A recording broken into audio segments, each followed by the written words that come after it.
Este culto é um culto comemorativo dos 110 anos de aniversário da Igreja Presbiteriana Independente do Brasil. E o versículo aqui diz: quero trazer à memória o que me pode dar esperança.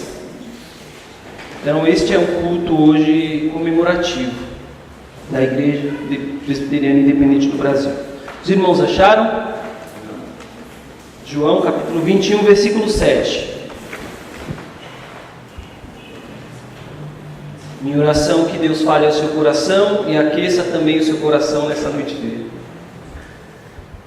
Diz assim: então, aquele discípulo a quem Jesus amava disse a Pedro: é o Senhor.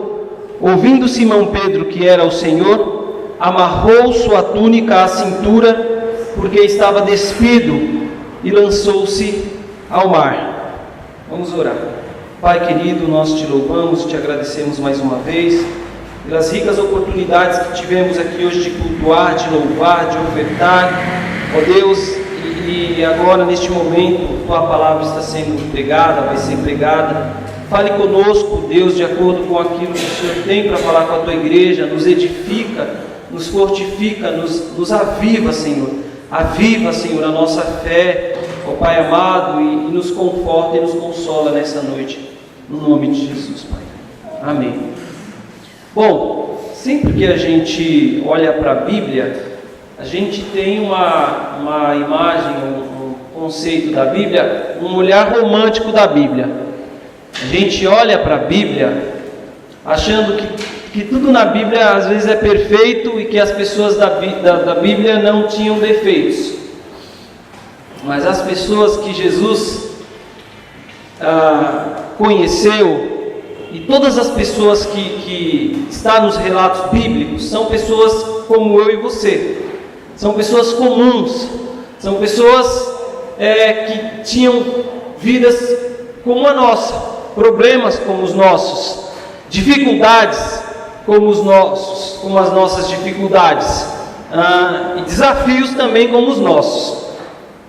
Mas uma coisa me chama a atenção na leitura bíblica, é que como Deus sabe trabalhar na nossa vida humana, como Deus sabe fazer as coisas de acordo com o seu propósito, de acordo com a sua vontade. Bom, eu li aqui um versículo que fala sobre dois discípulos, né? Um a quem Jesus amava, que é o que o texto diz, e o outro é Pedro, que estava despido da sua roupa e foi se vestir porque o mestre estava no meio deles. E o que aconteceu para que eles se dispersassem e não estivessem unidos?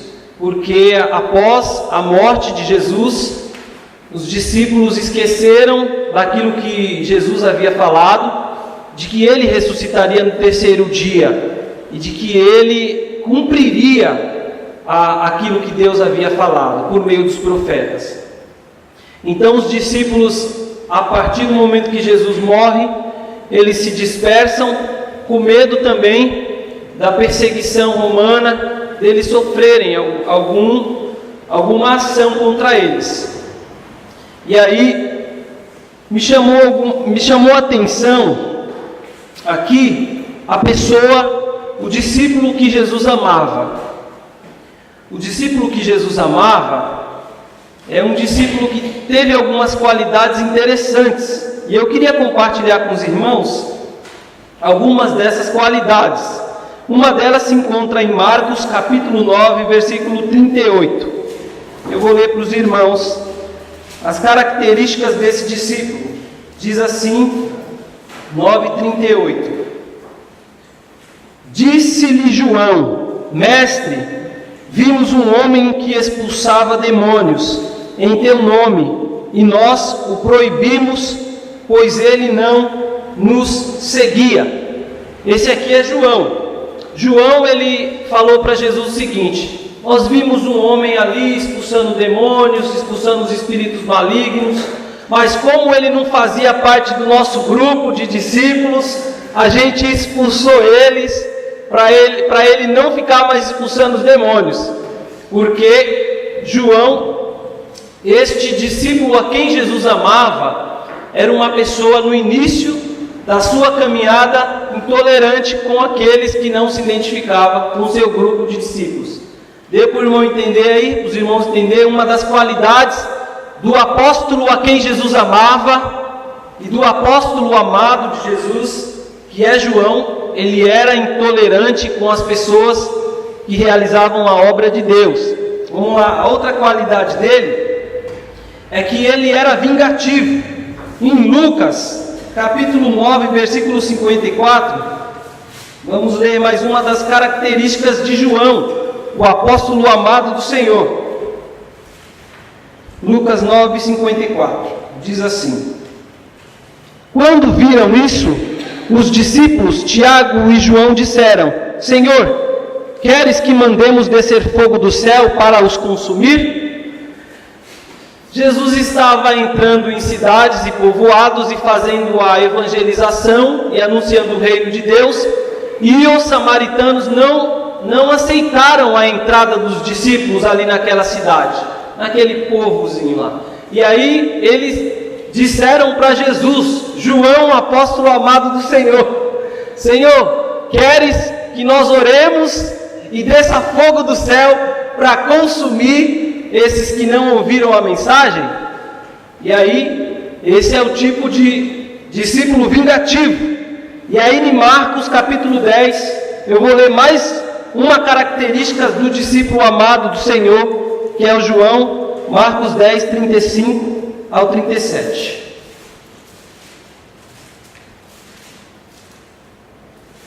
Diz assim: nisso aproximaram-se dele Tiago e João, filhos de Zebedeu, dizendo-lhes: Mestre, queremos que nos faça o que te pedimos.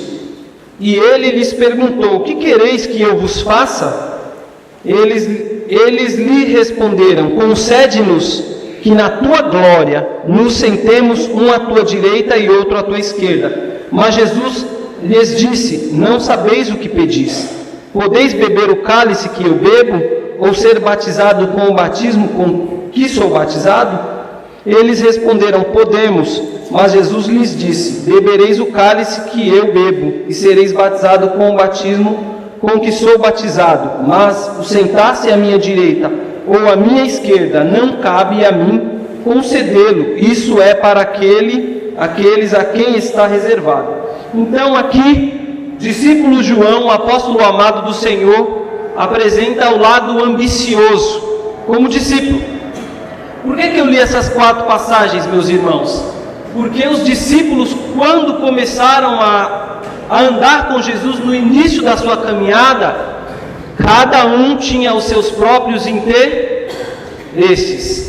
Cada um buscava o que era bom para si. E no decorrer da caminhada, no decorrer do relacionamento que Jesus tem com os discípulos, algumas coisas fantásticas vão acontecer. Acontece coisas surpreendentes, coisas maravilhosas. E como que essas coisas acontecem? Simplesmente porque Jesus os amava. A mudança que ocorreu na vida dos apóstolos ocorreu porque Jesus sempre demonstrou o amor que ele tinha pelos seus e demonstrou esse amor até o fim. Logo, todos aqueles que seguem a Jesus na caminhada, muitas coisas pode chamar e tirar a nossa atenção para nós tirarmos o foco do objetivo principal de seguir a Jesus, que é exercer o amor. Quando Jesus chama os discípulos, meus amados irmãos, para segui-lo, ele chama os discípulos primeiramente para negar a si mesmo, tomar a sua cruz e segui-lo. Porém, alguns discípulos tinham vários interesses, e Jesus sempre enfatizou que a missão dele seria amar, seria servir, seria se doar, seria se entregar para que as pessoas fossem sujeitos, conscientes do quanto elas são especiais para Deus. Os discípulos, principalmente o João, que eu queria me focar aqui, eu fiquei imaginando o João bem velhinho, fiquei imaginando o João já com seus 90 anos, lembrando quando ele conheceu a Jesus. Jesus está passando e ele passa perto do lago onde João e Tiago, que eles eram irmãos, eles trabalhavam com seu pai chamado Zebedeu, que tinha um barco, eles eram pescadores, e eles estão pescando. Jesus passa e chama-os, e logo eles deixam o barco, deixam as redes e passam a seguir a Jesus.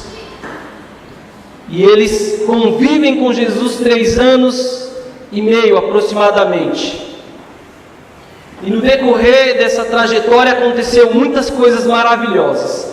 Lázaro foi ressuscitado, Jesus pregou para a mulher samaritana, aquela mulher que foi pega em ato de adultério, que ia ser apedrejada, como foi lido aqui, Jesus disse: vê, ninguém te acusa, onde estão os teus acusadores? Os discípulos vivenciaram com o Senhor Jesus obras maravilhosas.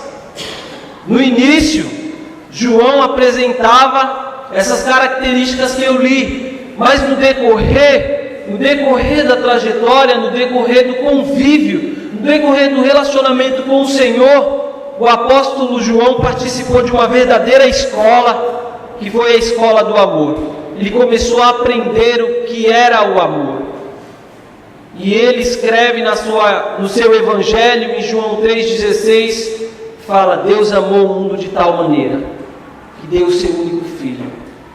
E a igreja, quando é chamada para andar com Jesus e para viver com Jesus, no mundo em que nós vivemos, meus irmãos, vivemos em uma tensão, aonde nós, de certa forma, vamos na contramão do mundo e vivemos valores que não são os mesmos valores que o mundo. E um desses valores que a igreja acredita, que Jesus deixou para a igreja, é o amor. Difícil exercer esse dom, principalmente quando não nos identificamos com a realidade de vida do outro.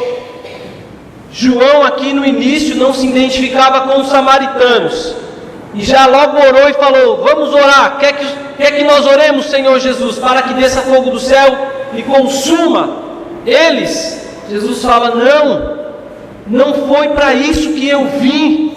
Eu não vim acabar com eles, eu vim pelo contrário, eu vim salvar o que estava perdido. E a nossa humanidade, inclinada pelo pecado e pela maldade que habita no ser humano, nos leva muitas vezes a nós tomarmos essa atitude de João e dizermos: que desça fogo do céu, tem que consumir mesmo, bem feito. E a gente esquece de lembrar do que o Senhor nos chamou, e Ele nos chamou para nós amarmos, para nós exercermos o dom do amor. E Ele falou que se nós não amarmos a nossos irmãos que não vemos, como podemos dizer que amamos a Deus em que nós não vemos?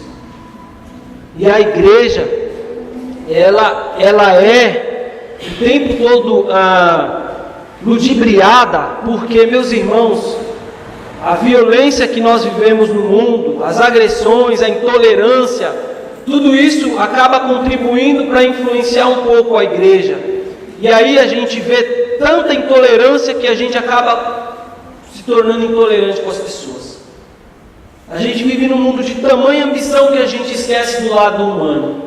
E a gente corre o risco de acabar andando com Jesus, mas a gente só se veste como discípulo e a nossa vida prática acaba sendo pedindo que desça fogo do céu para consumir as pessoas. E a gente tem que tomar esse cuidado hoje, porque o João, quando começou a andar com Jesus, ele queria fazer justiça com as próprias mãos. E quem faz a justiça é Deus. Quem faz a justiça é Deus. E Deus nos convida a descansar nele e orar e colocar diante do altar dele aquilo que acontece em nossa vida e pedir que ele tome essa direção, porque todas as vezes que nós tomamos direção ou tomamos decisão para resolver alguma coisa sem a direção de Deus, essas coisas parecem que fogem do nosso controle e perde as proporções. E os discípulos se viram nesse cenário. E o que tem que fazer para as coisas voltarem para o eixo? É voltar para Cristo, é voltar para o objetivo, para a verdade, voltar para o propósito em que Cristo nos chamou. Nos chamou para nós amarmos, para nós seguirmos as suas pegadas. E aí João, ele teve uma grande contribuição no meio dos discípulos, como discípulo. Ele começou, como eu falei, meio sem se achar, e depois ele começa a se achar. E aí ele é o que escreve este livro de João, o Evangelho de João, um dos evangelhos que mostra os sinais que Jesus realizou no meio do povo. E estes sinais, ele separou 21 capítulos para tratar de 3 anos e meio de ministério de Jesus. E ele usou esses 21 capítulos para falar especificamente de 21 a mais de 21 sinais que Jesus realizou, e que estes sinais indicavam o quanto Jesus ele era poderoso e o quanto Jesus ele era muito mais do que um profeta comum, ele era o Senhor da história deles. João, no decorrer e no caminhar da sua trajetória com Cristo, vai se passando os tempos. João, ele é preso, e ele, antes de ser preso, trabalhou com as igrejas da Ásia Menor, a igreja de Éfeso, trabalhou como missionário, e depois ele foi preso na ilha de Patmos. E na ilha de Patmos, João, ele teve uma experiência interessante.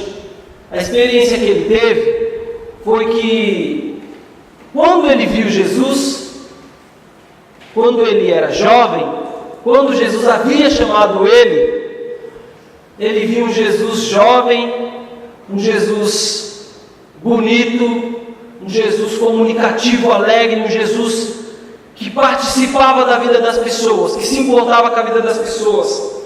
E ele tinha essa memória, essa lembrança desse Jesus. E na ilha de Patmos acontece uma coisa interessante, porque João também viu Jesus crucificado.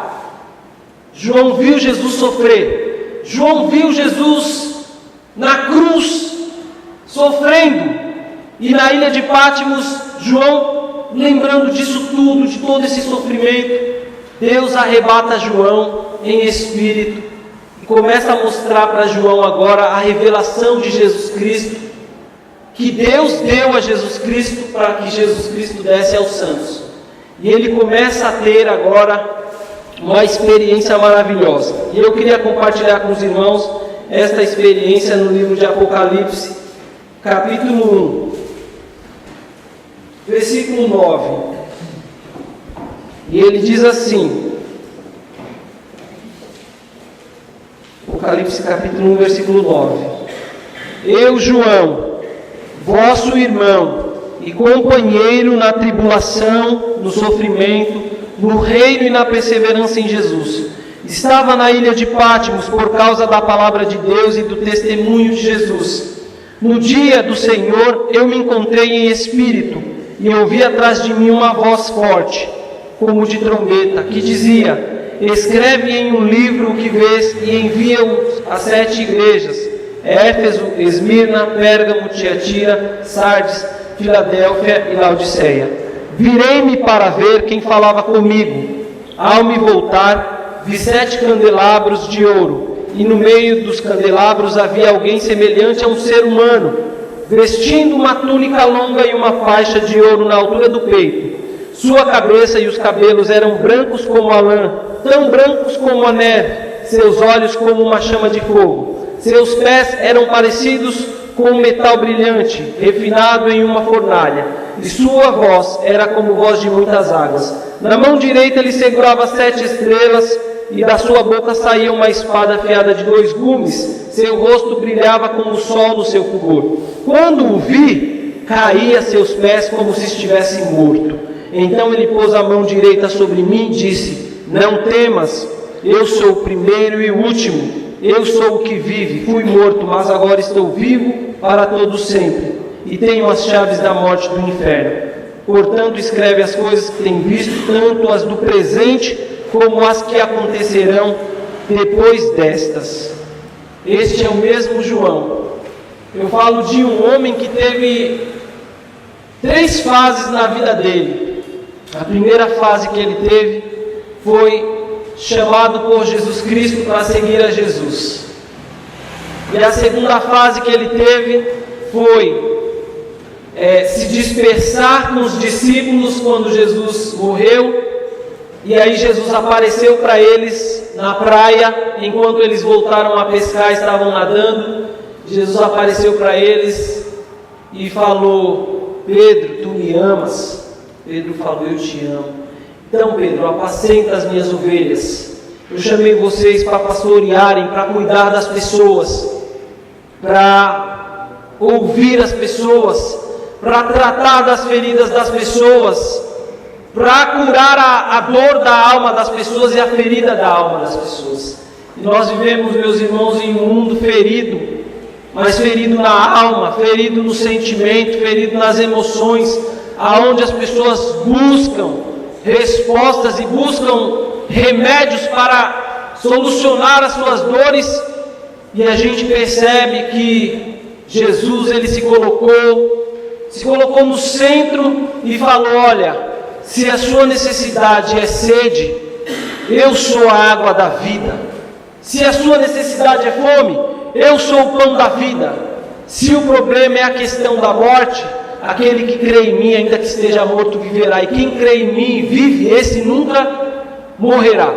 Jesus se colocou no centro da humanidade, chamou a atenção da humanidade para ele e falou: eu sou o que sou, eu sou o que vocês precisam, eu sou a resposta que vocês buscam, eu sou o sentido de significado que vocês procuram para viver.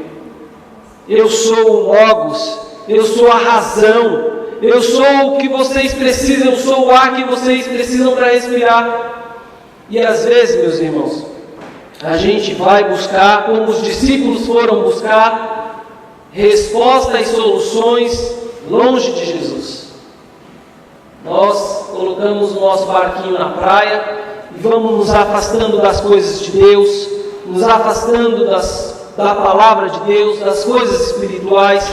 E quando nós percebemos, nós estamos como os discípulos, longe de Jesus.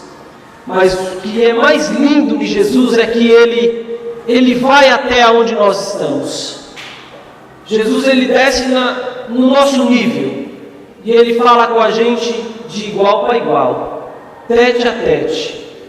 Jesus fala na nossa linguagem, sem se preocupar com status, sem se preocupar com aquilo que chame a atenção, ou com a aparência. Quando Jesus ele vai ao meu e ao seu encontro, ele fala ao seu coração, e ele alegra aquilo que está dentro de nós. E é a partir do dentro de nós que Jesus começa uma mudança. E o João ele experimentou isso. A experiência que João viveu é uma experiência que ele nos convida a viver também. Hoje é o culto dos jovens. E aproximadamente daqui a 40 anos, 45 anos, se Deus permitir que eu esteja vivo, eu vou trazer à memória aquilo que me dá esperança. Eu vou me lembrar de momentos maravilhosos com Cristo, momentos em que eu pude, com Jesus e com Cristo, participar de uma história aonde Ele mudou vidas, aonde Ele transformou vidas, aonde Ele realizou o seu reino, aonde Ele expandiu o seu reino. E a igreja foi chamada para isso, a igreja foi chamada para participar da obra que Jesus começou a realizar. E o João, ele é um exemplo vivo disso, um homem que Na ilha de Pátimos, olha agora para a revelação de Jesus. Jesus agora aparece com outras características. Seus olhos são como chamas de fogo. E aí imagina João olhando para Jesus com os olhos chama de fogo. O que mudou no Senhor? Quando eu te olhei, o Senhor tinha uma aparência como a minha, e agora o Senhor tem uma aparência grandiosa, uma aparência que eu não sei como explicar, uma aparência majestosa. Eu queria perguntar para os irmãos, se os irmãos já pararam um dia para pensar como que será nos céus, como que será na eternidade, como que será estar com Cristo, como que será quando nós estivermos em comunhão com Deus para todo sempre, para toda a eternidade. Como que será maravilhoso. João aqui, ele está preso na ilha de Pátimos, e ele fala que ele está lá pelo testemunho do Evangelho de Jesus Cristo, e porque ele está sofrendo pela palavra de Deus. E às vezes nós, como cristãos, nós sofremos um pouco, e a gente esquece que no meio do sofrimento Deus também nos dá alegria. E a gente tem deixado de cultivar a alegria no meio da dor e do sofrimento. É uma coisa difícil, mas é uma coisa que Deus nos proporciona por meio da sua graça, por meio da sua misericórdia. Esses dias eu estava vendo um vídeo em que uma moça, ela estava com um violão num leito de enfermidade. Ela estava com câncer, já estava careca, e ela estava cantando um louvor. Não sei se ela estava fazendo radiografia, qual que é o outro nome? Eu esqueci. Quimioterapia.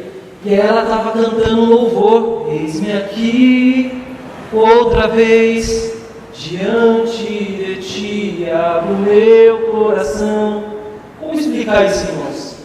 Uma moça com câncer, desacreditada, e está louvando, está cantando, está sorrindo, está sentindo a dor. Ela está sentindo a dor, ela está passando por aquele processo difícil. Mas existe nela uma esperança, existe nela uma força que motiva ela a olhar a vida, uma perspectiva que vai além dessa realidade que nós vivemos. E é o que o João convida a gente a viver a nossa vida aqui, a desfrutar de tudo que Deus tem nos criado, mas com uma perspectiva do reino de Deus, uma perspectiva de Cristo, uma perspectiva da palavra, de que há uma esperança no porvir que nos aguarda. Meus irmãos, nós estamos neste mundo de passagem. A igreja tem que pregar a mensagem do Evangelho da cruz. De todos os discípulos, somente João morreu de morte natural. Todos os outros discípulos, eles morreram de uma forma como mártir. Eles morreram para glorificar o nome de Deus, de Jesus no Evangelho. Eles morreram porque foram perseguidos por amar a palavra de Deus, o Evangelho. E eu não sei se a igreja hoje está preparada no Brasil, pelo menos a igreja brasileira, para passar por um momento de perseguição, onde as pessoas tenham que decidir seguir a Cristo, independente do que a lei, independente do que a política, do que o poder militar determinarem para a igreja. Porque o mundo jaz no maligno. E a igreja, em toda a história da igreja de 2000 anos, meus irmãos, a igreja é marcada por dor, por sofrimento. Mas no meio dessa dor e desse sofrimento não falta a alegria da salvação. E eu vou falar mais uma coisa para os irmãos: é no momento da dor, é no momento das dificuldades que a igreja mais cresce. Infelizmente a gente vive hoje numa geração que não sei se é infantil, não sei se pode se dizer que é uma geração que não quer amadurecer para algumas coisas. A gente vive numa geração mimada, onde as pessoas não assumem as suas responsabilidades e não querem amadurecer. E a igreja também precisa estar preparada para aquilo que Deus quer dela, para aquilo que Deus exige dela. De 12 discípulos, 14, porque Judas Iscariotes sai fora e entra no lugar de Judas, e depois entra Saulo, que é o apóstolo Paulo. De aproximadamente 13 discípulos, 12 discípulos foram martirizados. Somente João que não. E ele deixou esse relato falando: olha, eu vi a Jesus glorificado. Ele apareceu para mim, enquanto os meus irmãos, vocês estavam sofrendo, ele me mostrou o que há de acontecer. E hoje a gente percebe, meus irmãos, se cumprindo tudo que Jesus tem falado. Nação contra nação, reino contra reino, filho contra pai, pai contra filho. Banalizou-se hoje a vida. As pessoas matam por celular ou por nada. Que tristeza a gente vive hoje, meus irmãos. Mas a igreja, ela foi chamada para estar com Jesus, e por meio da igreja Deus manifesta a vida ao mundo. É por meio da mensagem do Evangelho que o mundo percebe o quanto há vida na igreja.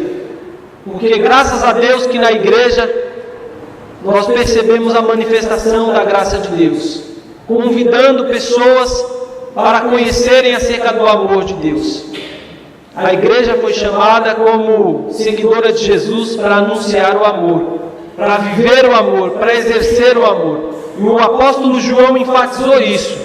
Nós precisamos amar.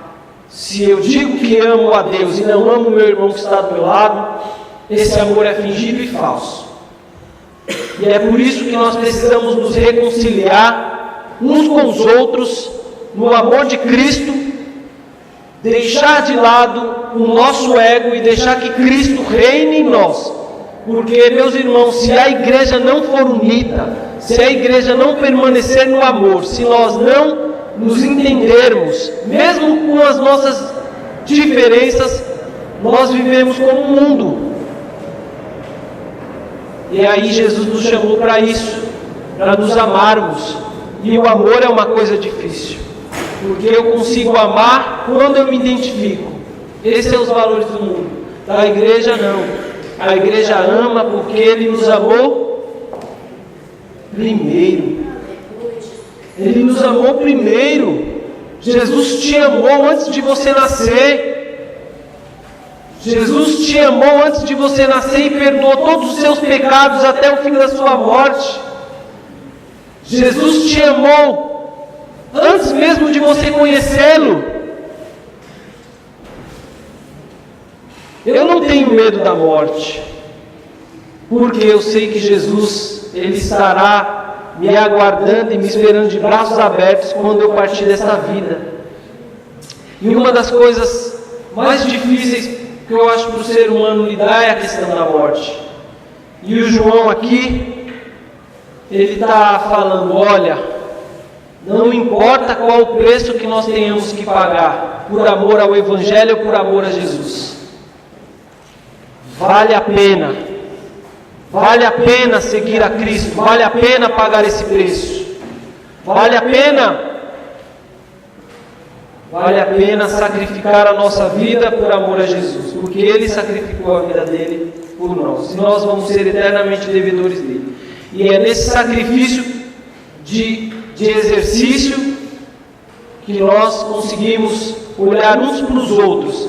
E estava conversando com o Jailson, noivo da Priscila, e ele estava falando sobre a pregação dele de hoje. Eu estava falando sobre a minha pregação. E ele falou que a pregação dele era mais ou menos o seguinte, dentro do que eu também estou falando. Antes do pecado, o Adão ele não via a Eva como Eva, ele via a extensão dele. Porque a Eva vem da costela de Adão, né?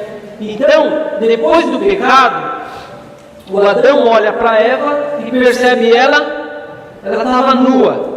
E eles se envergonham. Por quê? Porque agora ele consegue enxergar não a extensão dele, a Eva, mas ele enxerga a Eva como a outra, uma pessoa. E é na realidade do pecado que a gente consegue enxergar o outro e ver a miséria do outro. Mas é na realidade do outro que a gente vê a nossa miséria. E Jesus olhou para a humanidade e viu a miséria da humanidade. E viu o preço que ele tinha que pagar na cruz por causa dessa miséria, que é o pecado, que é a maldade. E por conta disso, graças a Deus, que ele morreu em nosso lugar. Graças a Deus que ele veio a este mundo para mudar a história das nossas histórias. Graças a Deus que ele morreu numa cruz por nós. Porque nós nunca teríamos condições de pagar o preço do Calvário. Nós nunca teríamos condições de fazer o que Jesus fez. Nem se todo o sangue da humanidade fosse derramado, meus irmãos. O sangue de Jesus pesa mais que todo o sangue dos homens. Todos os homens. E aí, eu falo isso que o Jairson falou, que a gente só enxerga o outro através do pecado, porque também na graça, a gente, quando olha para o outro, a gente se vê no outro também como parte da construção e da obra que Deus está realizando de transformação, de mudança, de aperfeiçoamento como filhos de Deus. João, quando começou a seguir a Jesus, ele era um homem intolerante, vingativo, ambicioso, mas depois ele passou pela escola do amor de Jesus, teve uma experiência fantástica com Jesus, de ver Jesus indo até ele, chamando ele novamente. Ele abraça a causa de Jesus e depois ele passa a ser considerado o apóstolo do amor. E ele consegue ver o outro como a si mesmo. Então, quando eu olho os irmãos, eu preciso ver o Dorival nos irmãos. E é aí que Jesus falou: eu devo fazer para o outro que eu quero que seja feito para mim. E isso choca o mundo. Como que eu vou fazer? Como você faz alguma coisa para alguém que você nem conhece? A igreja não foi chamada para fazer base de troca. A igreja foi chamada para amar, mesmo se ela não tem o retorno disso. Ontem foi EBF na Vila das Mercês e foi uma das EBFs mais difíceis que a gente teve. Porque tinha uns 7 meninos lá que eles estavam tão agitados e estavam de forma delinquente. Quem estava lá percebeu. A gente não conseguiu conter eles. E eu falei: meu Deus, como é difícil a gente ter paciência, a gente amar as pessoas, a gente se doar para as pessoas. Se doar principalmente quando a gente vê uma realidade totalmente oposta da nossa. E aí eu faço isso sem esperar nada em troca. E acreditando na esperança que Deus, Ele vai realizar um grande milagre, uma grande obra na vida dessas pessoas que nós estamos trabalhando com elas. E a igreja não pode também se frustrar quando não vê o retorno desse amor. Mas a igreja foi chamada para andar com Jesus, crescer na experiência do amor, porque se existe uma coisa que vai escandalizar o mundo, meus irmãos, é eles perceberem o quanto nós nos amamos e o quanto nós exercemos esse amor. João percebeu isso. Jesus chamou João velhinho depois, e João formou discípulos maravilhosos que continuou essa caminhada.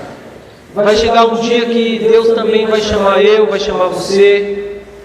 Nós vamos nos encontrar com Jesus, vamos nos encontrar com João, vamos nos encontrar com os nossos irmãos na eternidade. E a gente vai poder dizer: valeu a pena ter se esforçado para exercer o dom do amor, o ministério do amor. O ministério do amor é para todos. Você não precisa estar aqui no púlpito. Também, se tiver, pode exercer. Vocês que estão aí na igreja também podem exercer. Em casa, no trabalho, onde nós estivermos. Porque Jesus falou que nós seríamos conhecidos através do amor. E que Deus nos dê essa graça para que a gente continue amando num mundo tão difícil, tão oposto, tão avesso, e que através das nossas vidas Deus faça uma grande obra nas vidas. Amém? Senhor, muito obrigado pela Tua palavra, Deus. Que o Senhor possa trabalhar nos nossos corações, que essa mensagem possa, ó Deus, fazer conforme lhe apraz. Senhor, nós precisamos amar uns aos outros, nós precisamos nos amarmos, nós precisamos, Deus, exercitar o amor a cada dia, Senhor. Nós vemos numa sociedade que nós, Senhor, temos, de certa forma, visto a falta de amor, ó Deus. Nós queremos, a partir de nós, Deus, mudar essa realidade, te pedindo, Deus, que o Senhor venha encher as nossas vidas com o Teu amor, com a Tua graça. Senhor, de nada falta, de nada vale, Senhor, se nós tivermos todos os dons, se nós tivermos todos os recursos, se nós tivermos, Deus, as melhores estruturas, mas se não tivermos amor, como a Tua palavra diz, ó Deus, é em vão, é insignificante, Senhor. Se nós estivermos, ó Pai, também na igreja e não estivermos, ó Deus, exercendo o amor, ó Pai, com amor, nós estamos, ó Pai, Senhor, perdidos. Não nos deixe, Senhor, nos perder, Deus, com o mundo. Não deixe, Senhor, nós deixarmos de exercer a misericórdia, o amor, a Tua compaixão. Senhor, que nós possamos sentir compaixão uns dos outros e sentir a dor uns dos outros. Que a igreja, Senhor, possa ser sensível à Tua voz. E que no meio do sofrimento, ó Deus, por amor à Tua palavra, por amor ao Evangelho, nós possamos nos fortalecer uns aos outros também, Senhor. Que nós possamos ser unidos, ó Pai, como Tu és, ó Senhor. E assim nós te agradecemos em nome de Jesus.